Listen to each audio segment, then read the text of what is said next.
Hello friends, I am Dheeraj and learn with Dheeraj में आपका स्वागत है। जैसा कि आप जानते हो कि हम डेली इंस्टाग्राम पे कुछ ना कुछ इंग्लिश ग्रामर की क्विज़ अपलोड करते हैं और उस क्विज़ से रिलेटेड यानी उस क्वेश्चन से रिलेटेड जितने भी कंसेप्ट्स होते हैं हम उनको वीडियो सॉल्यूशन के द्वारा हम उसको क्लियर बिल्कुल बेसिक से समझने की कोशिश करते हैं। और ये हमारा आज का सेकंड क्वेश्चन है, तो आइए हम इसका एक एक पॉइंट जानते हैं कि इस क्वेश्चन से आप क्या क्या समझ सकते हो। और ये जितने भी पॉइंट्स होंगे ये सारे आपके प्रीवियस ईयर पेपर्स में आए हुए क्वेश्चन का कोई ना कोई पार्ट होगा या फिर कुछ ऐसे इंपॉर्टेंट पार्ट्स होंगे जो आपके इन फ्यूचर कोई भी किसी भी क्वेश्चन के अंदर आ सकता है। तो जैसे हमारा आज का क्वेश्चन था, राम डैश द ट्रीज, यानी राम डैश द ट्रीज। फिर मैंने ऑप्शन देखे कि cuts, did cut, has cut, cut, यानी ऑप्शन सभी कट की फॉर्म है। जैसे आपको पता है कि कट की प्रेजेंट पास्ट यानी V1 V2 और V3 कट कट कट ही रहती है। जैसे अगर मैं कट को V1 कहूँ, सेकंड भी V2 और 3 भी V2, तो अभी ये कट का मेरे को डिफरेंशिएट नहीं होता कि ये V1 V2 V3 कैसे है। तो मैं इसको सेंटेंस से देख के जानता हूँ कि इसमें कैसे हम V1 पुट करेंगे, कैसे V2 करेंगे, कैसे V3 करेंगे। जैसे अब मैंने जैसे सबसे पहले सेंटेंस को देखा तो मेरे दिमाग में आया कि मैं इसको सेंटेंस को पार्ट्स ऑफ स्पीच में ब्रेक करता हूँ। तो ये राम मेरा सब्जेक्ट है, राम यहाँ पे मेरा सब्जेक्ट का काम कर रहा है। डैश द ट्रीज, अब ट्रीज यहाँ पे नाउन है तो ये फिर ऑब्जेक्ट का काम कर रहा है। अब मेरे को पता चला कि यहाँ पे वर्ब मिसिंग है, यानी यहाँ पे क्रिया नहीं है। और आपको ये पता होना चाहिए कि कोई भी सेंटेंस फॉर्मेशन के लिए सब्जेक्ट प्लस वर्ब यानी इन दो पार्ट्स की मिनिमम नीड होती है। अगर आपके पास सब्जेक्ट है वर्ब नहीं है तो वो सेंटेंस नहीं कहलाएगा। अगर आपके पास वर्ब है और सब्जेक्ट नहीं है तो भी हम उसको सेंटेंस नहीं कह सकते। कुछ अपने आप हाँ ऐसी वर्ब हो सकती है कि आप मान सकते हो कि सब्जेक्ट अंडरस्टैंडेबल हो, तो अलग बात होती है।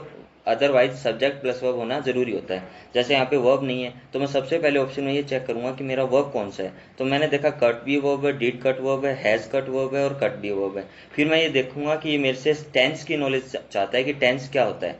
तो राम कट्स द ट्रीज, सबसे पहले मैंने ए ऑप्शन उठाया, कट्स द ट्रीज। अब कट कट्स, अब ये कट्स के आगे एस लगा है। आपको पता है किसी भी वर्ब के बाद हम एस और एस अगर यूज कर देते हैं तो वो सिंगुलर फॉर्म बन जाती है। और सिंगुलर फॉर्म हमेशा सिंगुलर नाउन से पहले मतलब सिंगुलर नाउन के बाद आती है। मैं आपने देखा कि राम सिंगुलर नाउन है और इसके बाद सिंगुलर वर्ब आनी चाहिए, और राम कट्स द ट्रीज, तो आपका ये पहला ऑप्शन सही है। फिर आपने सेकंड ऑप्शन देखा डिड कट, डिड कट होती है पास्ट, पास्ट इंडेफिनेट की फॉर्म। पास्ट इंडेफिनेट की दो फॉर्म होती है, या तो आप इस चीज़ को V2 से आप दिखा सकते हो या फिर आप डिड प्लस V1 से दिखाते हैं, V1 या वर्ब की बेस फॉर्म। तो आपने देखा डिड और कट, डिड प्लस वर्ब की बेस फॉर्म यानी कट की तीनों फॉर्म सेम है, तो आप कह सकते हो कि डिड कट भी यहाँ पे सही है। तो आपने देखा कि सेंटेंस के अंदर आपको कोई भी नॉलेज, कोई भी आपको ऐसी हिंट नहीं दे रखी कि वो आपसे प्रेजेंट टेंस चाहता है कि पास्ट चाहता है कि फ्यूचर चाहता है। तो आप यहाँ पे डिड कट भी सही कर सकते हो। अब हैज़ कट है मेरा प्रेजेंट इंडेफिनेट, प्रेजेंट इंडेफिनेट का मतलब है वो काम हो चुका है। जैसे अगर मैं लिखता हूँ Ram has cut the trees, तो इसका मतलब हो जाता है कि राम के द्वारा पेड़ काटा जा चुका है। तो यहाँ पे हैज़ कट भी सही है। अब फोर्थ पार्ट है कट। अब कट आपको पता है कि जब वर्ब के बाद एस और एस लगा देते हैं तो वो सिंगुलर वर्ब बन जाती है। और अगर एस और एस हम यूज नहीं करते तो एक प्लूरल वर्ब होती है, या तो वो प्लूरल वर्ब होती है या फिर वो V2 होती है। जैसे आपने यहाँ पे देखा ना, कट V2 भी कट होती है। तो इसके अंदर आपने ये जाना कि यहाँ पे V2 कट होती है और हम V2 किसी को पास्ट एक्शन बताने के लिए यूज कर सकते हैं। कैसे? जैसे राम कट द ट्रीज, यानी राम ने पेड़ काटे थे, तो यहाँ पे मेरा डी भी सही है। यानी मैं देख सकता हूँ इसमें मेरे चार ऑप्शन सही है। लेकिन आपके अगर एग्जाम के अंदर तो किसी न कोई भी एक ऑप्शन करेक्ट होगा, तो वो आपके इस क्वेश्चन के ऊपर आपको कोई ना कोई हिंट देगा। हिंट कैसे? वो आपको adverb frequency, adverb time, adverb कुछ यूज करेगा। जैसे आइए आगे जानते हैं। अब यहाँ पे है, मैंने कुछ लिखा है adverb of frequency. Adverb frequency का मतलब है वो चीज़ कितनी बार रिपीट होती है। एवरीडे मतलब हमेशा, नेवर कभी नहीं, ओकेजनली भी कभी कभार। अगर वो आपको लिख देता Ram dash the trees everyday, अगर एवरीडे यूज कर देता तो इसका मतलब होता है हर रोज काटता है, यानी इसका हैबिचुअल एक्शन है, उसको हम प्रेजेंट इंडेफिनेट में यूज करते हैं। और उस केस के अंदर हमको सिर्फ कट्स का यूज करना होता, कट्स, यही हमारा सही होता।